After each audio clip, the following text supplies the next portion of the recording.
Morning. Good morning Sandeep, good morning Sanjana.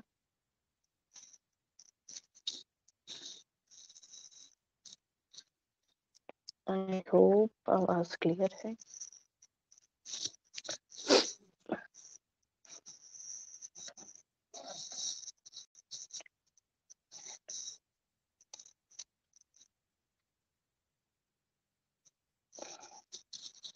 Good morning Kush, good morning Sandeep, good morning Sanjana.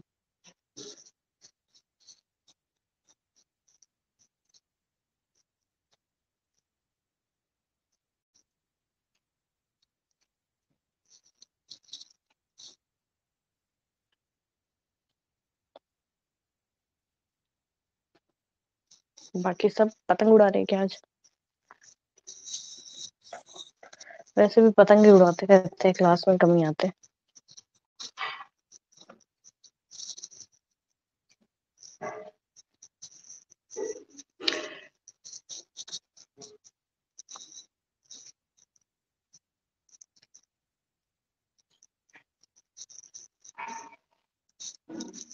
School का रहेगा अब तो। ऑफलाइन क्लासेस स्टार्ट हो रही है।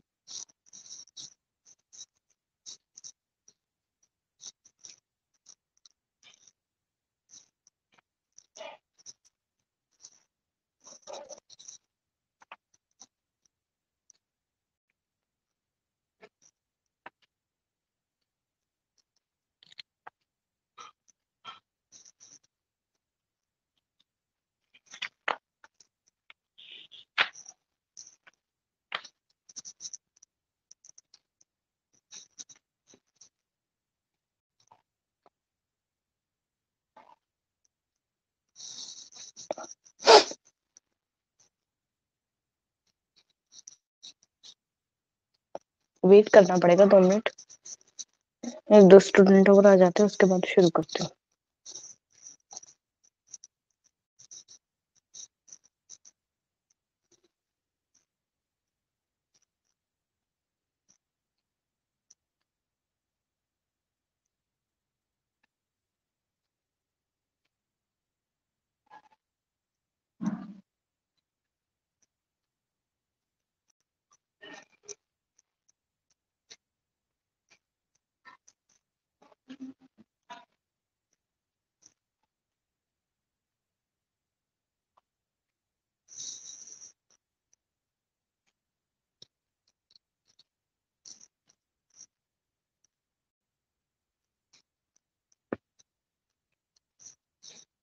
अभी जितने भी चैप्टर करवाए हैं उसको एक एक बार तो देखो, ताकि थोड़ा तो मतलब ये रहे कि क्या आ रहा है क्या नहीं आ रहा है, दोनों सी चीजें।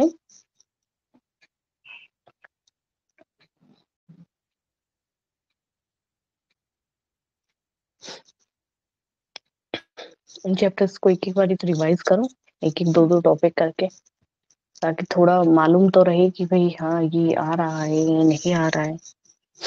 मैंने पढ़ा दिया, बात खत्म, इतना में नहीं हो पाएगा ना।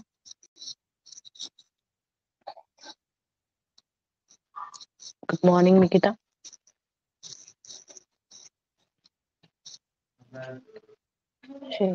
Happy Lohri to all of you. Lohri की भाई बहुत बहुत शुभकामनाएं आप सभी को। लोहड़ी आज।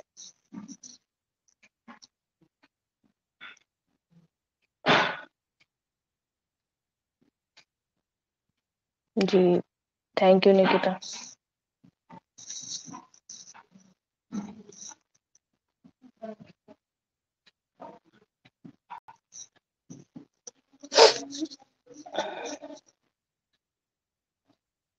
जी,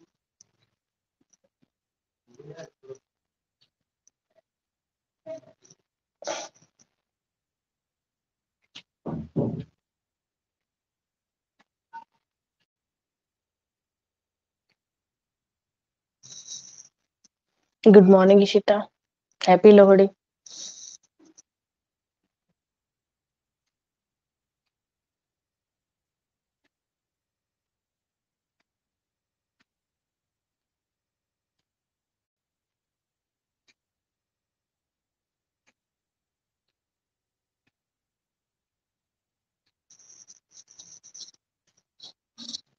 जी।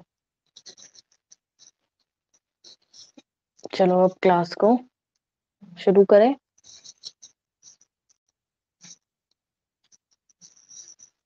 Good morning Seema, happy Lohri.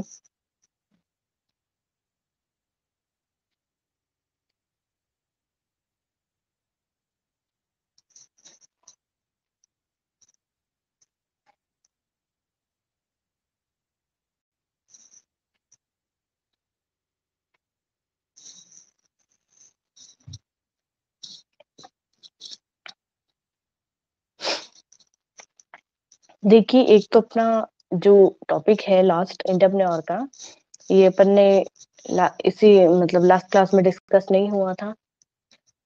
Ji Seema, qualities of an entrepreneur, जो जिसको अपन ने दो पार्ट में डिवाइड, मैंने बताया था कि भाई लीडरशिप की क्वालिटीज है, उसको ओवरऑल एक में डिफाइन करना है, और इसको भी आप एक में डिफाइन कर सकते हो, पर किस कंडीशन में? उस कंडीशन में जब आपको इससे रिलेटेड कोई क्वेश्चन है वो नहीं पूछा हो कि भाई आप दो में डिवाइड करो, या फिर आप फिजिकल या मेंटल से रिलेटेड करो, मोरल से रिलेटेड करो। ठीक है, एक पार्ट इसका है, पर उससे कभी क्वेश्चन नहीं आता। बेसिकली इन दोनों में से आता है कि भाई मोरल क्वालिटीज जो है वो आप डिफाइन कर दीजिए, मेंटल क्वालिटीज जो है, फिजिकल क्वालिटीज, वो आप डिफाइन कर दीजिए। ठीक है, तो दोनों के ऊपर इंडिविजुअल अगर पूछा जाता है तो आपको अलग अलग दोनों में लिख के आना है। अगर ओवरऑल ही पूछा जाता है कि भाई इंटरप्रेन्योर की क्वालिटीज क्या है, ठीक है, और ध्यान में नहीं है कि भाई दो में डिवाइड करना है या दोनों में अलग अलग पॉइंट्स क्या बनेंगी, तो ओवरऑल जितने भी पॉइंट्स याद है वो कैटेगरी मत बनाना, एक साथ आप लिख के आ सकते हो, गलत नहीं होगा। ठीक है, जैसे कि लीडरशिप की जो क्वालिटीज है, बार बार कह रही हूँ, दोनों में से एक भी चैप्टर की क्वालिटीज है वो लर्न कर लेंगे तो दूसरे वाले की लर्न करने की जरूरत आपको नहीं पड़ेगी, सेम चीज है। अब कुछ क्वेश्चंस है दिमाग में, वो भी डिस्कस करेंगे आज। और इंटरप्रेन्योर की क्वालिटीज, तो आई थिंक पहले क्वालिटीज ऑफ एन इंटरप्रेन्योर ये वाला कंप्लीट करके उस चैप्टर को कंप्लीट करते हैं। ठीक है, अब अलग अलग प्रोफेसर्स ने अलग अलग क्वालिटीज बताई है, अलग अलग एबिलिटीज बताई है, पर अपन ओवरऑल तीन कैटेगरी में डिवाइड करा गया है। सबसे पहले फिजिकल और मेंटल क्वालिटीज, सेकंड है सोशल और मॉरल क्वालिटीज, एंड थर्ड है अपना प्रोफेशनल क्वालिटीज। सबसे पहले फिजिकल और मेंटल क्वालिटीज। अब देखो, फिजिकल और मेंटल क्वालिटीज की बात करी गई है, क्या क्या पॉइंट्स ऐड करेंगे? एक इंटरप्रेन्योर है तो फिजिकल और मेंटल क्वालिटीज को लेके किस तरीके से होना चाहिए, बताइए।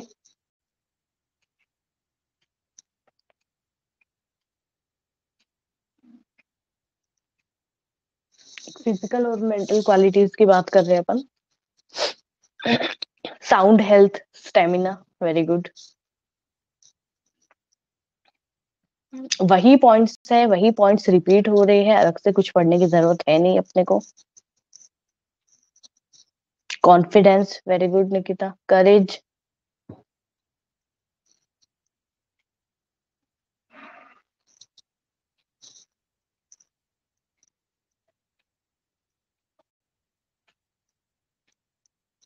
Hard working.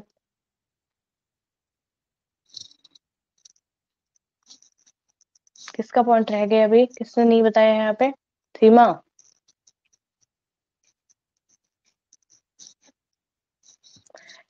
सीमा है क्या?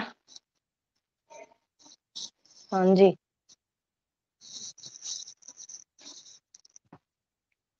देखो, सबसे पहला पॉइंट अपन ये ऐड कर लेते हैं कि साउंड हेल्थ और स्टेमिना का, ठीक है।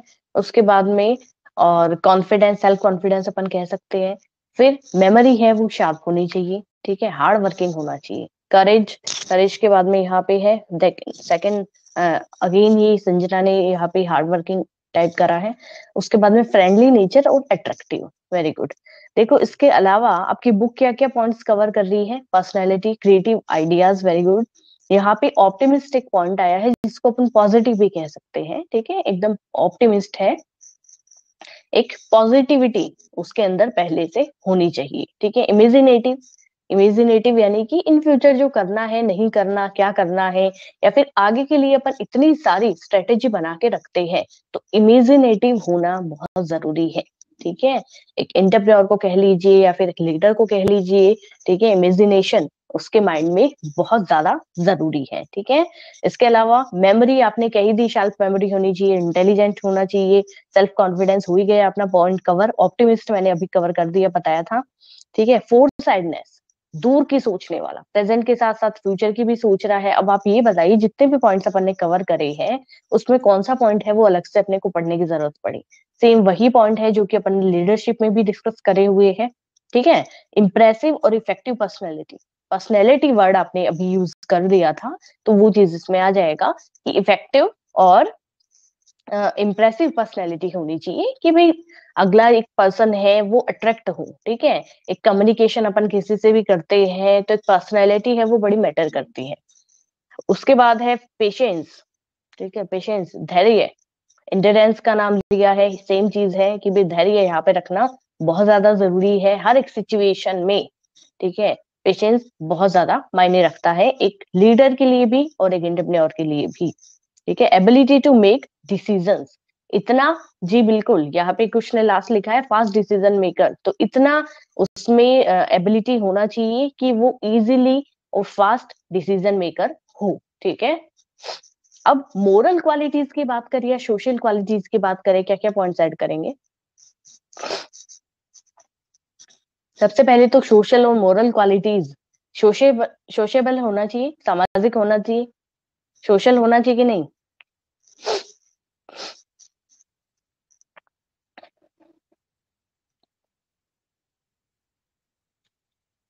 जी, सबसे पहला पॉइंट अपन यही कर सकते हैं कि भाई सोशल होना बहुत ज्यादा जरूरी है, कोऑपरेटिव नेचर का होना चाहिए, बिल्कुल सही बात है।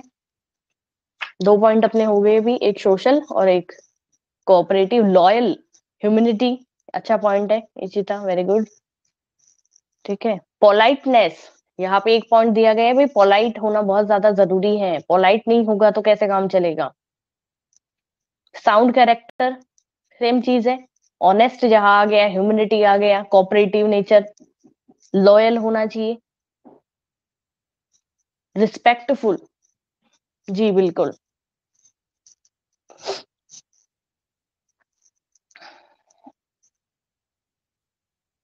चीयरफुल डिस्पोजिशन कहा गया है कि भाई हर सिचुएशन को देख के वो थोड़ा सा अपने खुद को चेंज करे। ठीक है, कामनेस उसके अंदर होनी चाहिए। ठीक है, इसके अलावा पीसफुल नेचर उसका होना चाहिए, अंडरस्टैंडिंग वो होना चाहिए, इस तरीके का हम्बल नेचर, दूसरे के लिए ग्रेटिटिवस उसके दिमाग में हो, मन में हो। ठीक है, रिलायबल होना चाहिए, ये सब चीजें बहुत ज्यादा जरूरी है। तो ये कह रहे हैं जिस सिचुएशन के अकॉर्डिंग और सब चीजें उसके अंदर जरूरी है। अब प्रोफेशनल क्वालिटीज की बात करें तो बताइए क्या क्या देखेंगे? प्रोफेशनल,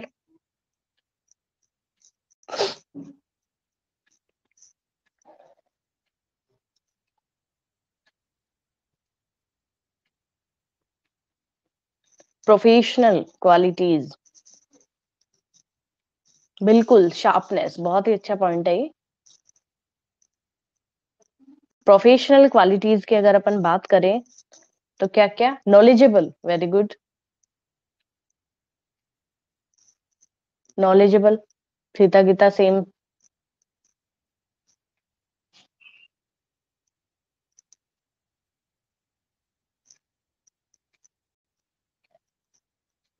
काइंडनेस,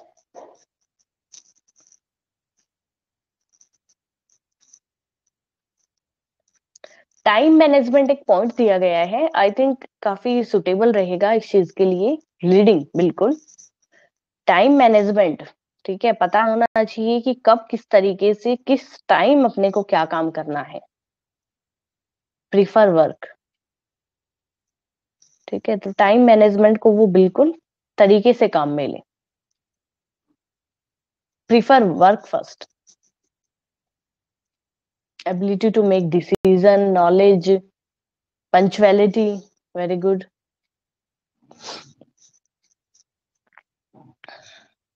एक अपन ऐड कर सकते हैं, इसमें भी दे रखा है कि alert toward, alertness toward social responsibilities.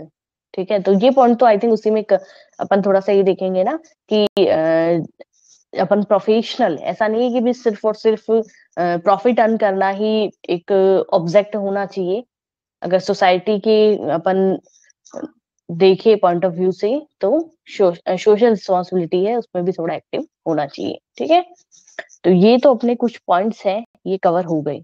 अब दोनों में से एक भी कर लोगे ना, चाहे ये कर लेना चाहे वो लीडरशिप वाले कर लेना, आपके ऊपर डिपेंड करता है आप कौन से पॉइंट्स कवर करते हैं।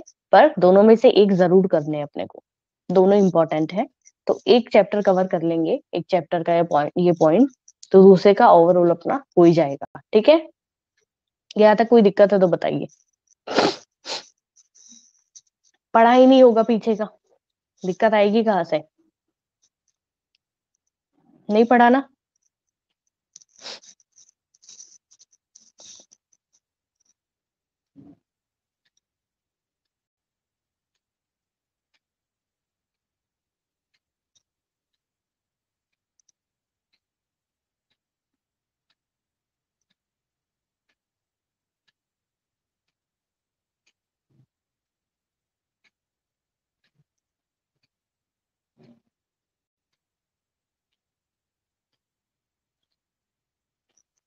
जी,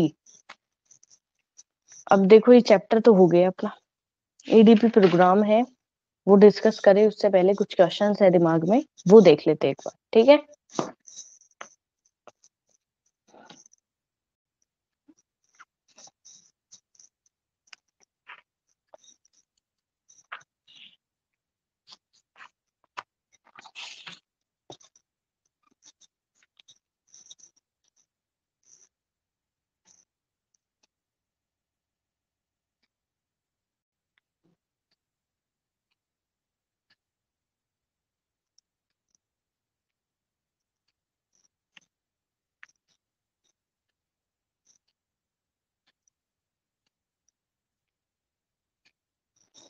एक क्वेश्चन है, एक्सप्लेनिंग आर्ट ऑफ इन्फ्लुएंसिंग, सुना हुआ है आराम से, कोई दिक्कत नहीं है। ठीक है, अब कहाँ आ रहा है वो मैं नहीं बताऊंगी। Explaining art of influencing as a feature of leadership, एक नंबर में। Explaining art of influencing as a feature of leadership.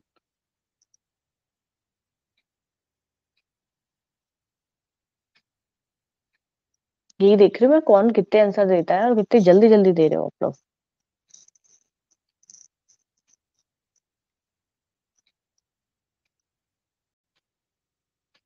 Creative ideas, very good. कौन से चैप्टर में आया था ये, ध्यान है?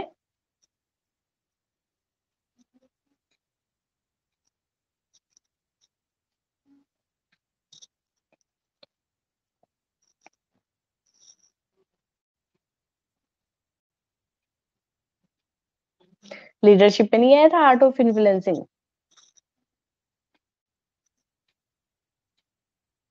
लीडरशिप पे था कि नहीं था?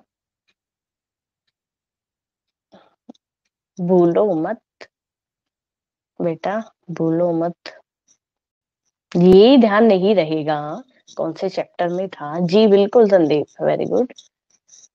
भूलना थोड़ी अपने को, जो भी अपन पढ़ रहे हैं वो इस तरीके से पढ़ो कि भूले नहीं। Changing behaviour, art of influencing का मतलब ये है इन्फ्लुएंस करना। ठीक है, इन्फ्लुएंस करना। अब लीडरशिप में एक लीडर है, वो इन्फ्लुएंस करता है अपने फॉलोवर्स को। ठीक है, अब ये आर्ट होनी बहुत जरूरी है। ठीक है, क्लेवर। बाकी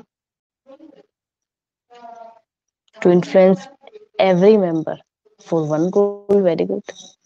ठीक है, देखो ये अपना पहला। अब उसके बाद में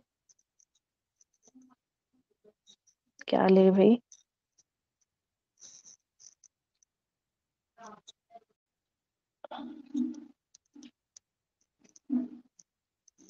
what is liaison officer's role, management में आया था। चलो मैं बता रही हूँ, ये तो ध्यान भी होगा। What is liaison officer's role, बताना क्या था भाई?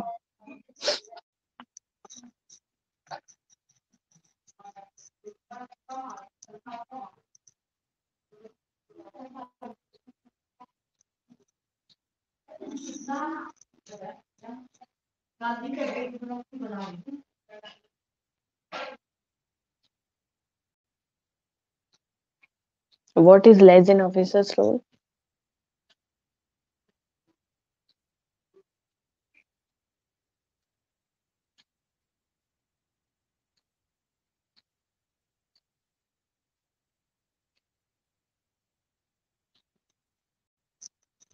इतना टाइम लगाओगे एक क्वेश्चन में?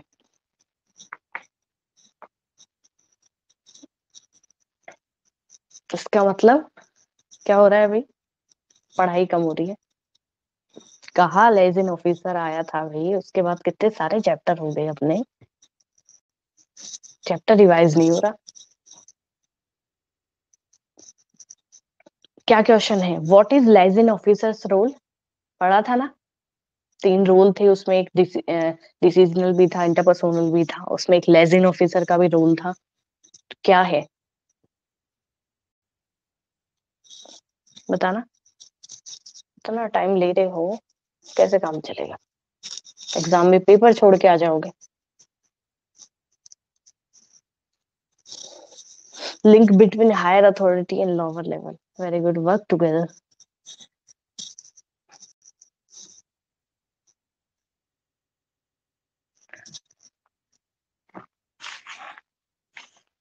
बाकी आता है कि नहीं आता वो तो बताओ भाई, ऐसा कैसे है?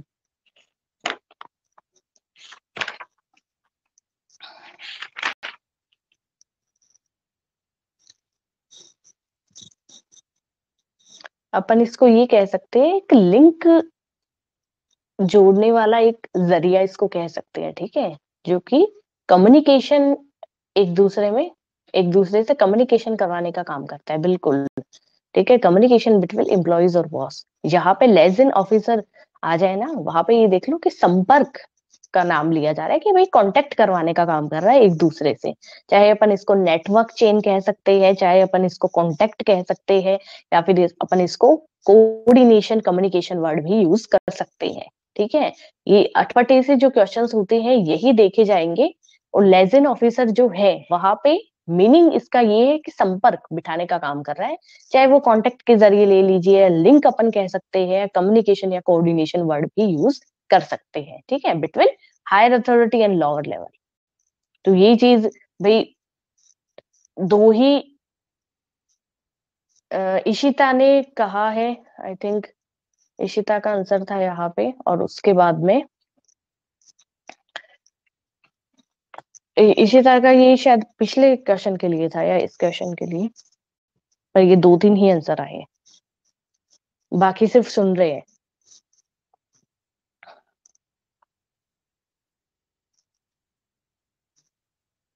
ठीक है जी। अब ये बताइए, what are the different level of management?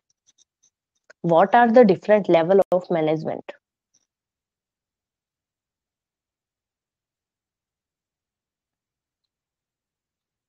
What are the different level of management?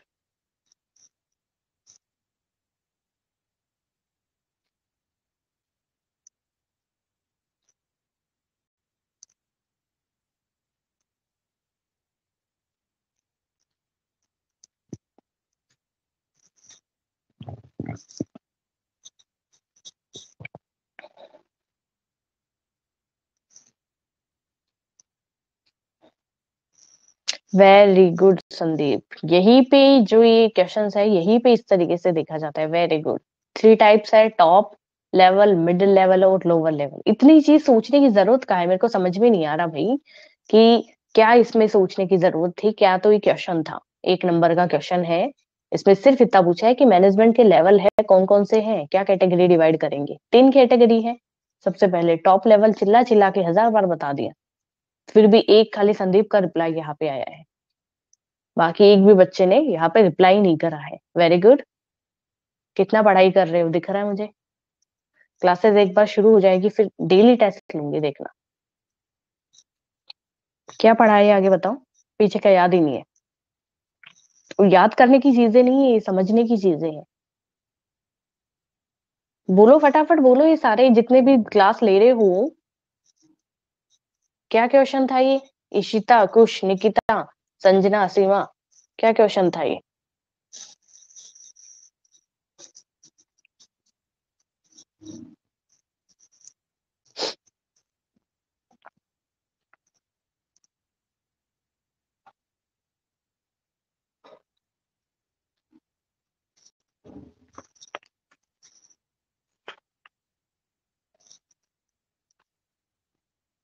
मैंने यही पूछा था ना, what are the different levels of management.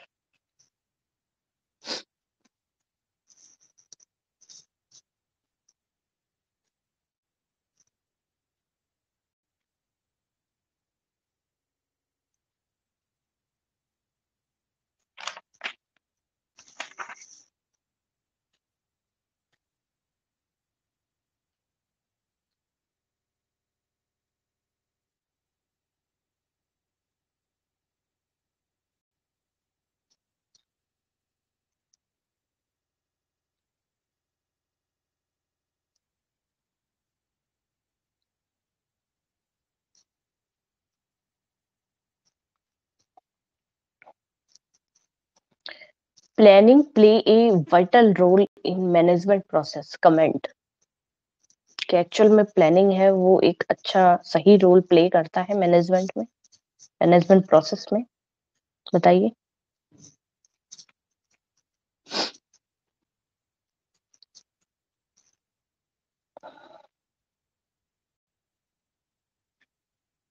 एक लाइन में, ज्यादा नहीं बताना।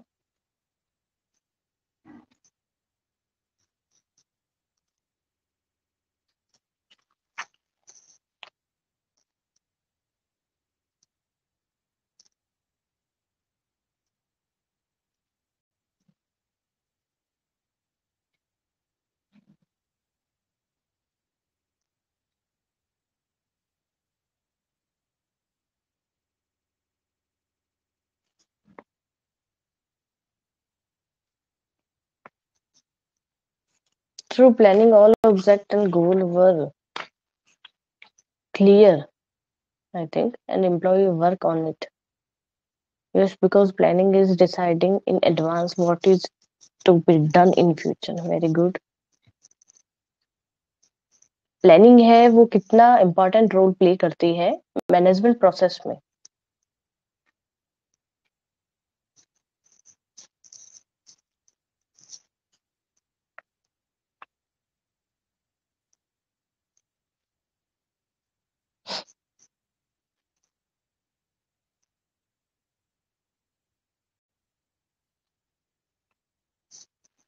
ठीक है, ठीक है, फर्स्ट प्लानिंग करते हैं। Very good. यहाँ पे टाइप कर रहे हैं संदीप। बाकी कुछ सुनाई नहीं दे रहे क्वेश्चंस कुछ।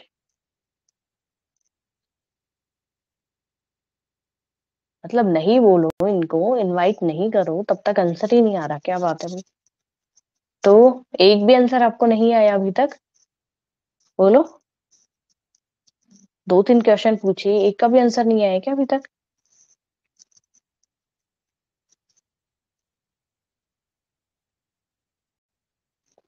How marketing management increase the consumer knowledge. How marketing management increase consumer knowledge.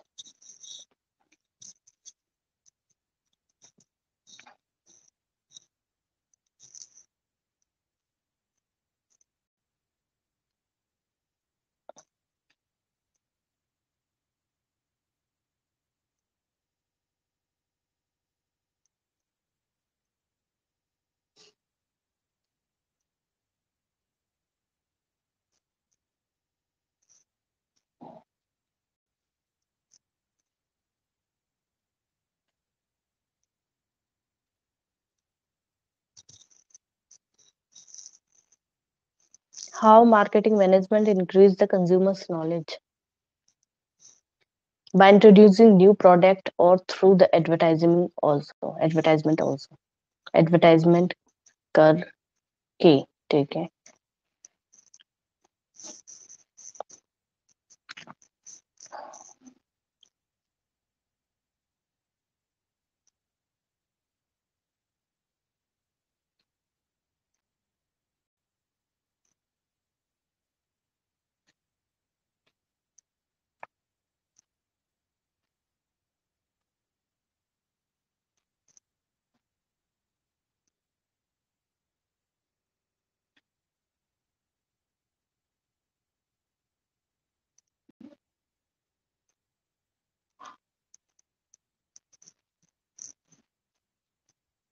Information about new product. अब देखो, एक नंबर का छोटा सा क्वेश्चन है, सिर्फ नाम नाम आपको बताना है और कुछ नहीं बताना।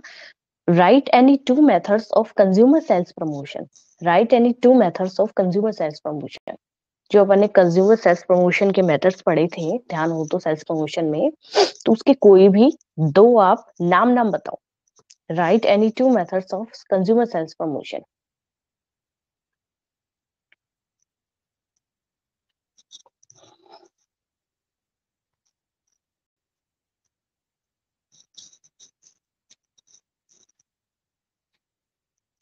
फ्री सैंपल,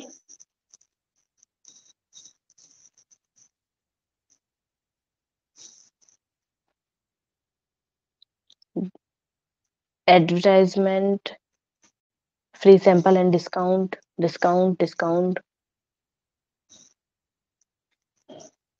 और अगर ये पूछे write any two method of trade sales promotion, तो क्या क्या लिखेंगे?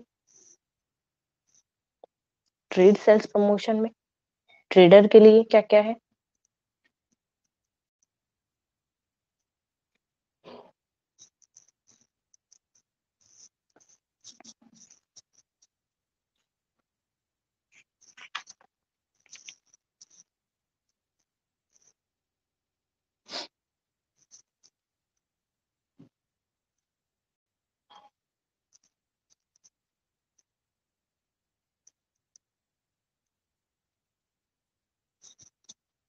Allowances, contest.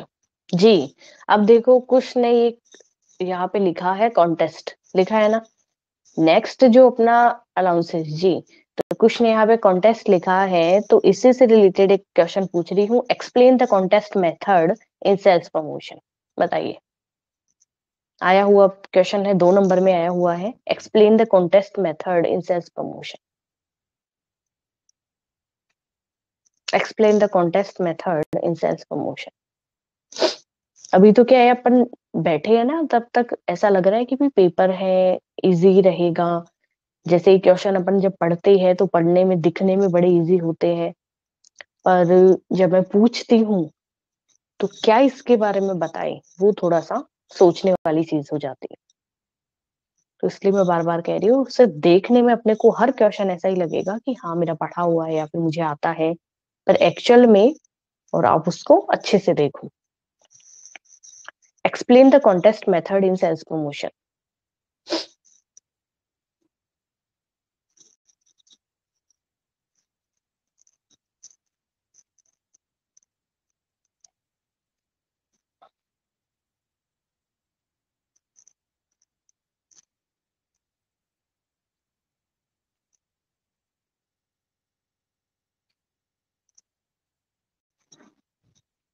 Manufacturers hold contest for the retailer.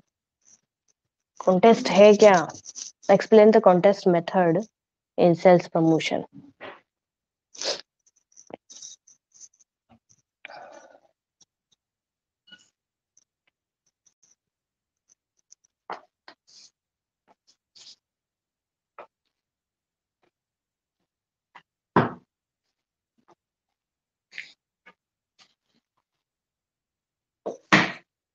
Target is given to retailer and wholesaler to achieve number of sales. बिल्कुल सही है।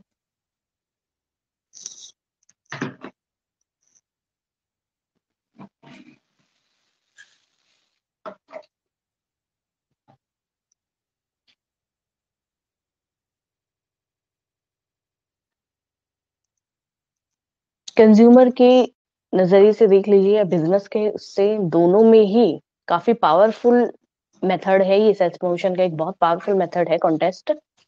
जी। Sales target are fixed for the retailers. Sales target fix किए जाते हैं रिटेलर्स के लिए, और time से पहले अगर वो अपना टारगेट है वो कंप्लीट करते हैं तो उनको प्राइज डिस्ट्रीब्यूट करा जाता है, एक मोटिवेशन सर्टिफिकेट भी प्रोवाइड करवाया जाता है। बिल्कुल। ट्रेडर्स रज ए कंपटीशन बिटवीन अदर ट्रेडर्स। बिल्कुल, ये भी कह सकते हैं। तो उन्हें प्राइज वगैरह दे दी जाते हैं। जी बिल्कुल, मोटिवेशन के उनके नॉन फाइनेंशियल अपन कह सकते हैं, मोटिवेट उनको करा जाता है।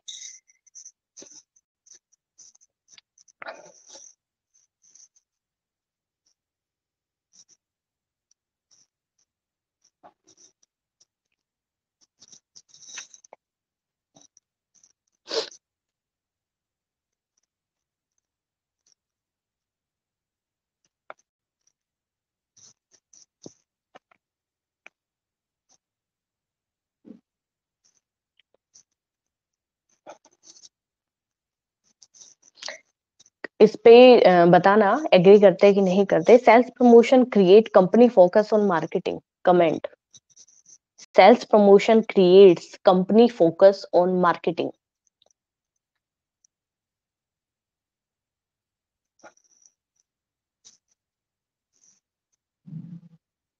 Sales promotion create company's focus on marketing.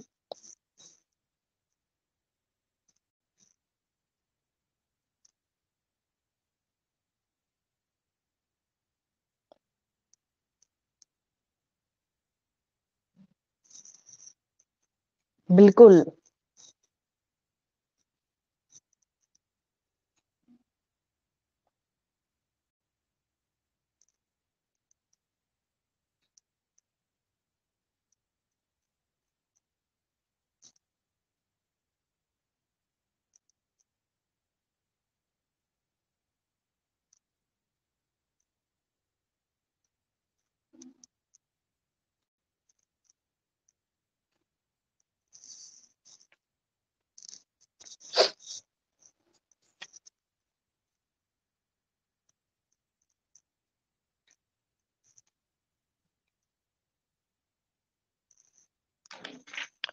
देखते हैं और क्वेश्चन।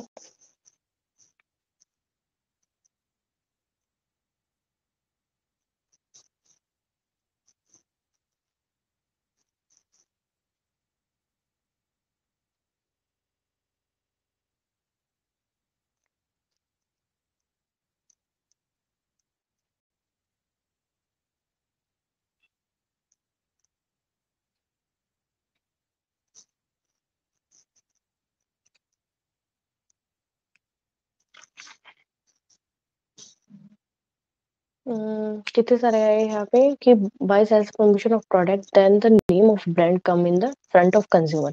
Very good. क्योंकि सेल्स प्रमोशन होता ही इसीलिए है कि वो कंपनी के सेल्स को अपलिफ्ट करे। बिल्कुल सही है। Yes, because it increase sales and goodwill of the company, so it create focus. Very good. देखो और देखते हैं क्वेश्चन।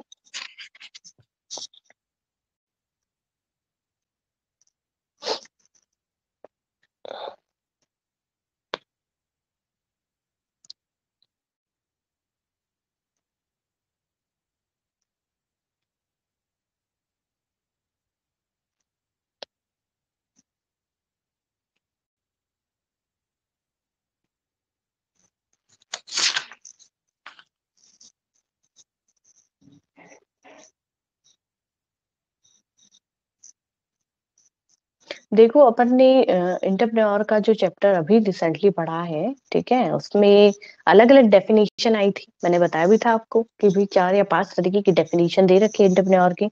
अब यहाँ पे कह रखा है अपने को एक क्वेश्चन, जिसमें कह रखा है भी explain some definition related to function और activities. Explain some definition, some को भी हटा दीजिए, आपको तो ये करना है explain entrepreneurs definition related to function and activities. क्या लिखेंगे? फंक्शन एंड एक्टिविटीज समझाया हुआ है। Explain entrepreneurship's definition related to function and activities। क्या लिखेंगे?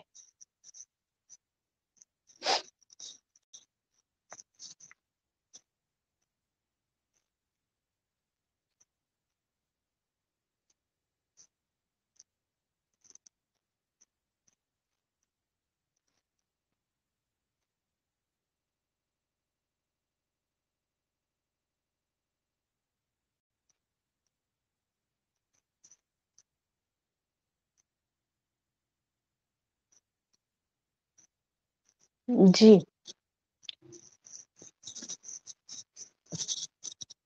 Innovative function.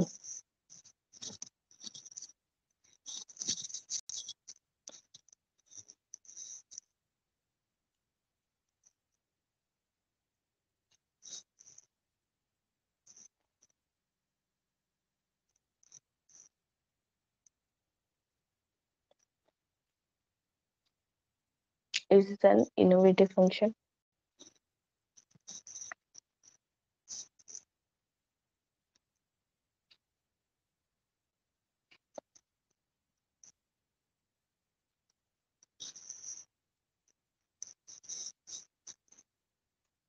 According to Jackson, entrepreneurship is the investing and risking of time, money, effort to start a business and make it successful. Very good, Nikita. आपको तो complete definition लिखनी है, ठीक है, जो भी आपको ध्यान में है, और आप इसके related to function and activities उसमें ऐड कर दीजिए. Investing and risking of time, money and efforts to start a new business and make it successful. ठीक है, ये इंश्योरेंस का चैप्टर है, ये अपन ने अभी देखा नहीं है, फिर भी एक इजी सा क्वेश्चन है, ठीक है. बता पाए तो बताना, किसी को आता हो तो. ये अभी आ गया है आगे, तो मैं पूछना चाह रही हूँ. Explain that why insurance is not a charity. Sandeep ने कहा it is an innovative function and leadership rather than ownership. मैंने कहा है explain that why insurance is not a charity. Insurance अभी पढ़ना बाकी है, फिर भी ये क्वेश्चन मैं आपसे पूछ रही हूँ, जिसको भी आता है बताओ. इजी है बहुत ज्यादा, एक बार देखा हुआ भी है शायद, मुझे जहां तक ध्यान है. नहीं भी देखा हुआ तो भी बताओ, जिसको भी है. Explain that why insurance is not a charity.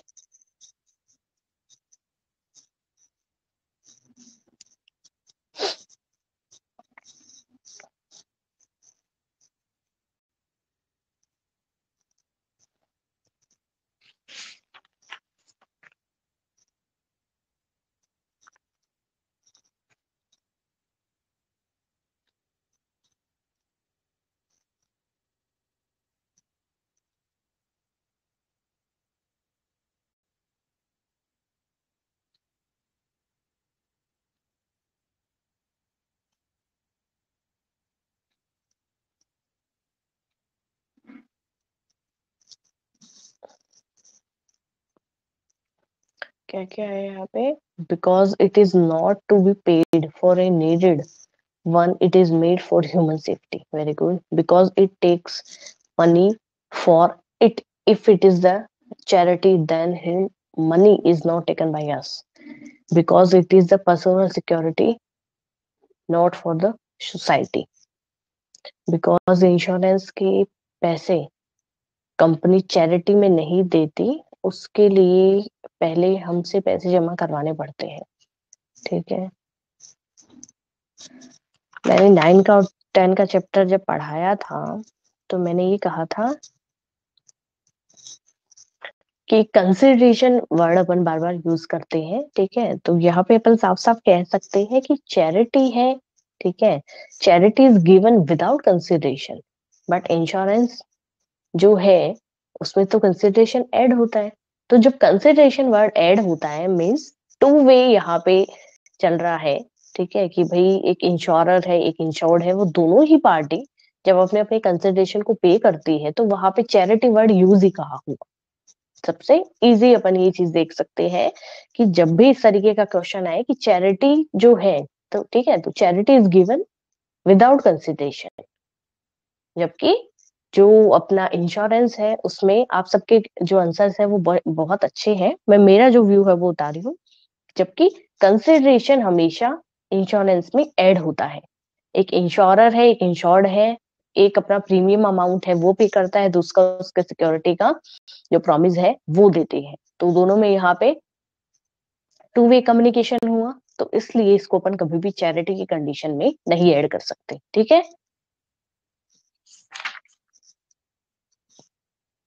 What are small scale industries. What are small scale industries. अपन कहते हैं ना ये छोटी लेवल की इंडस्ट्रीज है, स्मॉल स्केल है, तो what are small scale industries.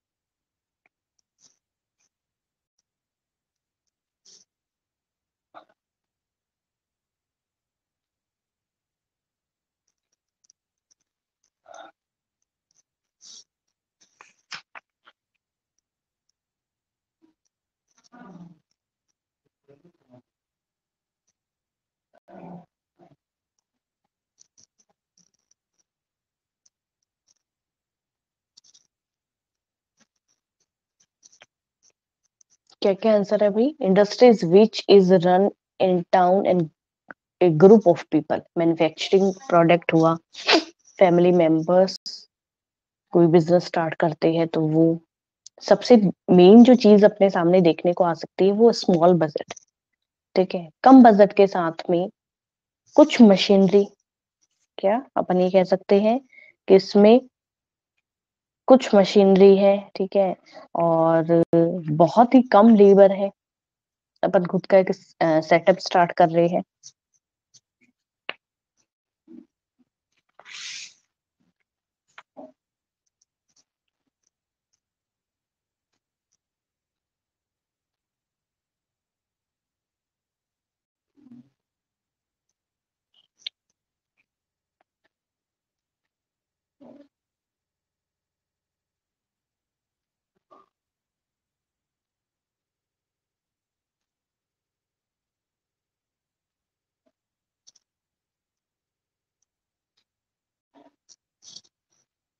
Family members के कोई बिजनेस करते हैं, बिल्कुल ये सही। ये निकिता वाला भी ठीक है यहाँ पे कि छोटे स्मॉल स्केल पे अपन जो थोड़ा बहुत अपना स्टार्टअप लेके बैठते हैं, those industry which is not a large area and have a capital under 25 lakh। बिल्कुल सही है, 25 से अपन कह सकते हैं अब वो जो है वो थोड़ा सा अपना मिड में ऐड होते हैं, ठीक है, और जिनका 1 करोड़ से ऊपर जाता है वो अपना जो हायर इंडस्ट्रीज है उनमें ऐड होते हैं।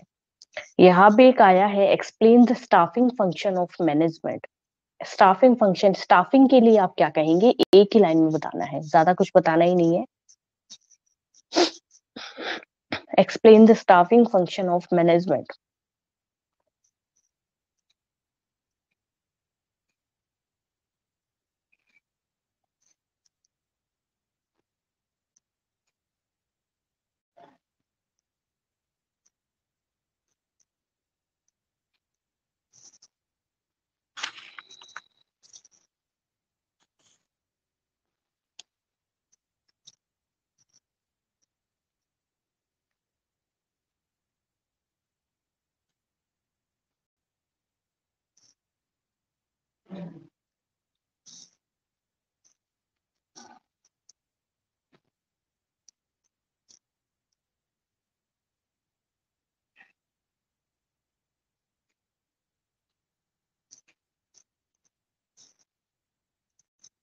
स्टाफ मेंबर्स ट्रेंड होने चाहिए। स्टाफिंग बताइए।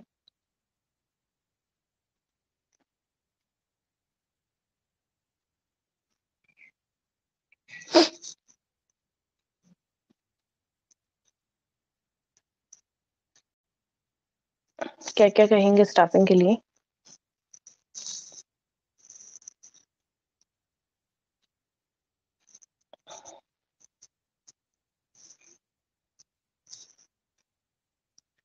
Take care of employees, train manager must take care of employees.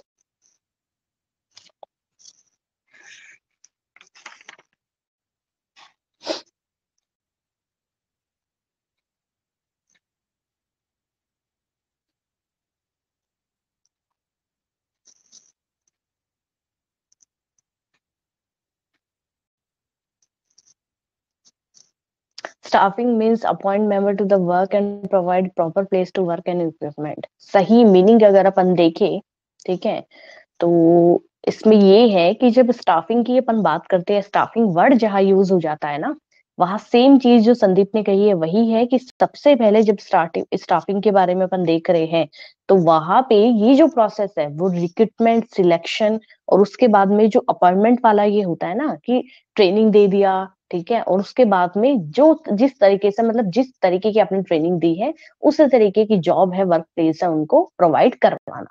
ठीक है, बेसिकली मीनिंग जो है स्टाफिंग को वो अपन यही करेंगे कि अपॉइंटमेंट अपन कह सकते हैं इसको, कि सबसे पहले रिक्रूटमेंट है, ठीक है, it is the process of recruitment, selection, training, ये चीज अपन इसमें कह सकते हैं।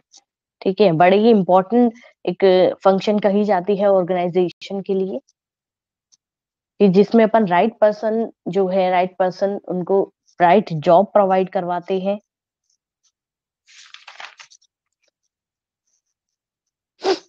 इसके अलावा कुछ है क्या दिमाग में? कोई क्वेश्चन बताइए भाई।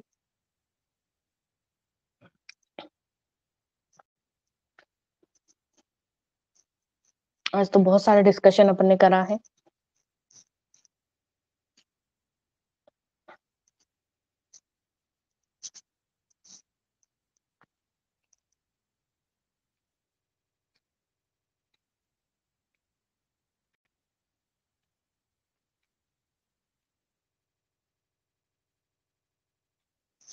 बोलो फटाफट।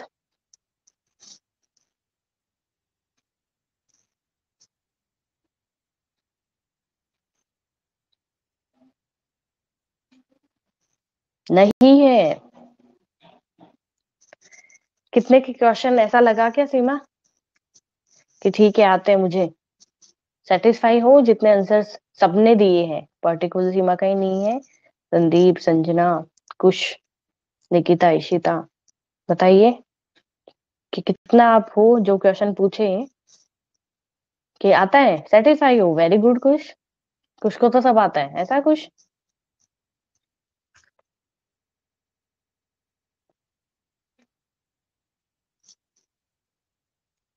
सब नहीं आता मतलब थोड़ा बहुत आता है ऐसा?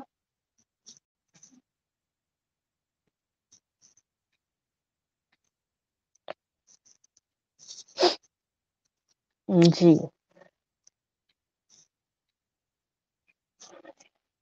ये छोटे छोटे क्वेश्चन थे जो कि अपन डिस्कस कर सकते हैं, बड़े वाले क्वेश्चन यहाँ पे नहीं हो सकते डिस्कस।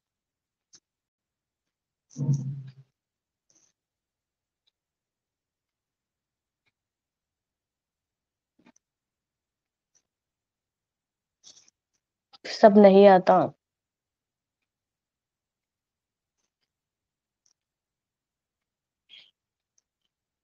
देखते हैं ना अपन, जब मैं कोई भी क्वेश्चन पढ़ा रही हूँ या कोई भी इस तरीके का, तो वहां पे ऐसा लगता है कि हाँ भाई मुझे ये भी आ जाएगा, ये भी आता है, ये इजी है।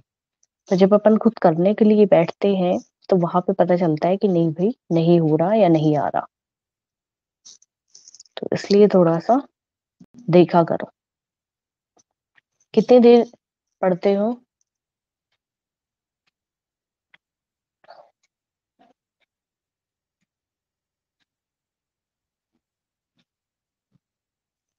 दिन में कितने घंटे पढ़ रहे हो? सिर्फ बीएसटी का ही नहीं है?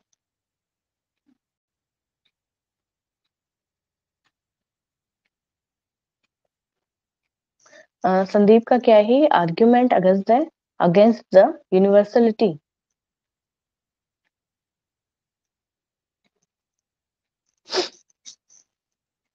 क्वेश्चन है ये संदीप?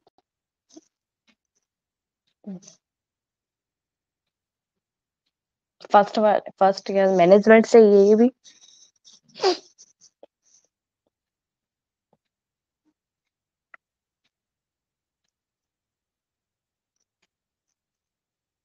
जी। तो ये आया नहीं आपको या क्या?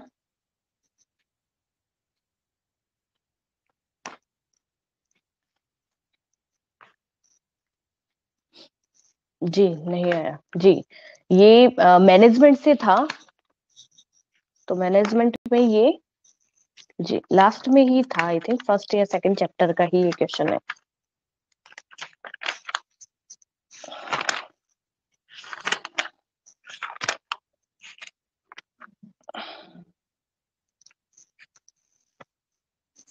आर्ग्यूमेंट फर्स्ट चैप्टर का ही है, तो फर्स्ट चैप्टर में ही था ये। जी फर्स्ट चैप्टर में। किसी को है क्या कुछ बताना है? हाँ जी कुछ बताइए।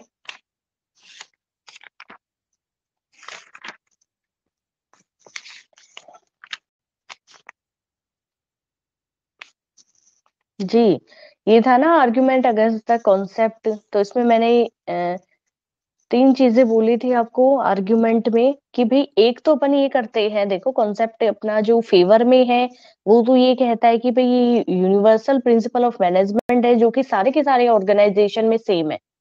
ठीक है अब। हाँ जी सीमा बताइए। अगर किसी को आ रहा है तो बताओ, वरना थोड़ा सा मैं बताती हूँ। देखो संदीप, यहाँ पे फेवर के लिए तो अपन क्या क्या पॉइंट ऐड करेंगे, पहले अपन फेवर को देखते हैं यहाँ पे। तो फेवर के लिए मैनेजमेंट के यूनिवर्सल होने के फेवर में अपन ये चीज देख रहे हैं यहाँ पे कि सबसे पहले अपन ये कह सकते हैं कि मैनेजमेंट है वो ऑल ओवर जितने भी ऑर्गेनाइजेशन है सब में ही चलता है, जैसे कि प्लानिंग हो गया, डायरेक्शन हो गया, स्टाफिंग हो गया, कंट्रोलिंग हो गया, ठीक है।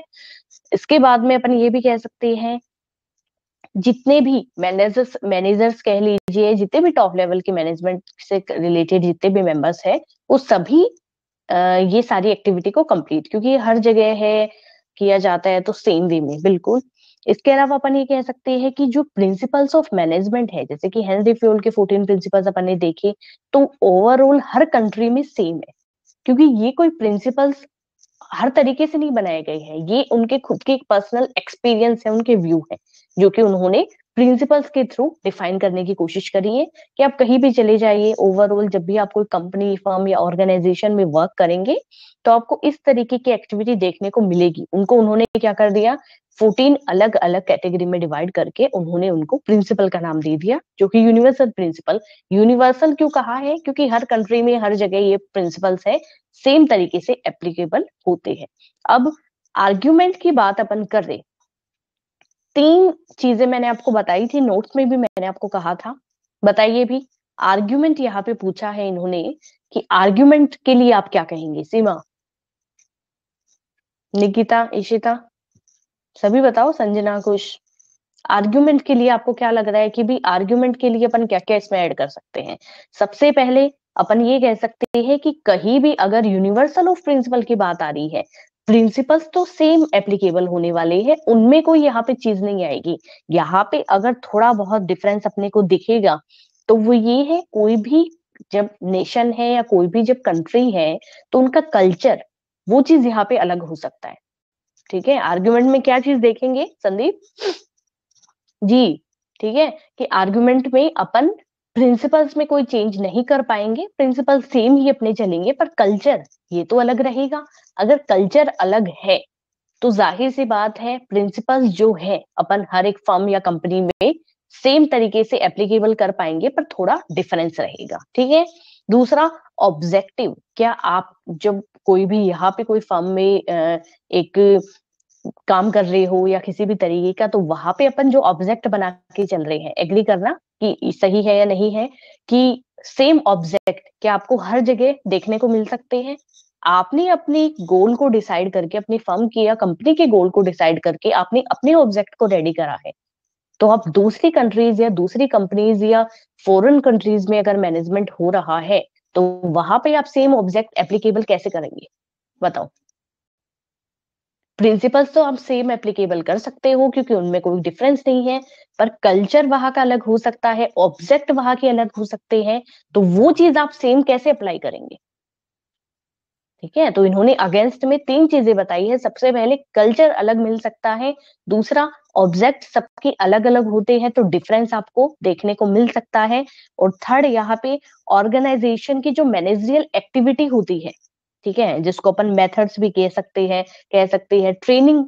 अब यहाँ के एम्प्लॉयज को, यहाँ के वर्कर्स को जिस तरीके से आप केस स्टडी दे रहे हो, पीछे का डाटा उनको प्रोवाइड करवा रहे हो, या ट्रेनिंग उनको जिस तरीके से आप दे रहे हो, मेथड्स किन किन तरीके का यूज में करवा रहे हो, जरूरी है क्या वहां के वर्कर्स को भी सेम मतलब वर्क एनवायरनमेंट, सेम कल्चर या सेम ट्रेनिंग है वो प्रोवाइड हो, बताइए।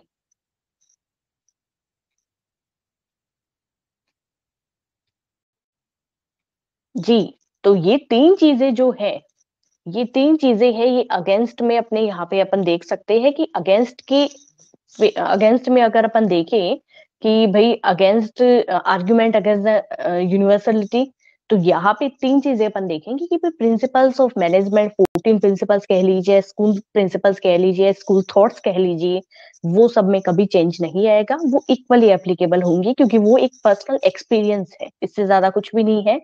जबकि अगर अपन कोई भी मैनेजमेंट का थोड़ा भी आर्गुमेंट लेके चले या थोड़ा अपन डिफरेंस देख के चले, तो 3 चीजें हो सकती है। पहला, कल्चर कोई भी कंट्री का अलग मिलेगा, ठीक है। दूसरा, ऑब्जेक्टिव, सेम यहाँ की फर्म और वहां की फर्म के ऑब्जेक्टिव सेम रही, कभी भी पॉसिबल नहीं हो सकता। और तीसरा, वहां की जो मैनेजरियल फिलोसॉफी है, फिलोसॉफी यानी केस स्टडी कह लीजिए, या फिर वहां की ट्रेनिंग कह लीजिए, या वहां के मेथड्स कह लीजिए आप, ये सब चीजें भी आपको थोड़ी बहुत डिफरेंस मिलने वाली है, ठीक है। तो ये 3 चीजें आपकी आर्ग्यूमेंट्स में आप ऐड कर सकते हो।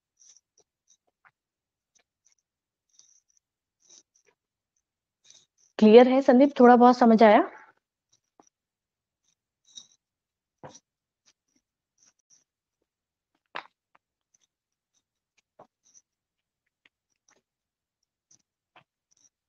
जी, क्लास कंप्लीट करें।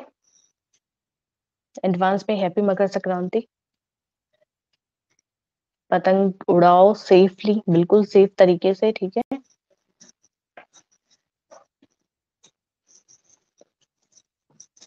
कल अपनी क्लास रहेगी नहीं। एडवांस में happy Makar Sankranti to all of you. Okay जी, bye Sanjana, bye Ishita, Nikita, tata. Okay, bye कुश।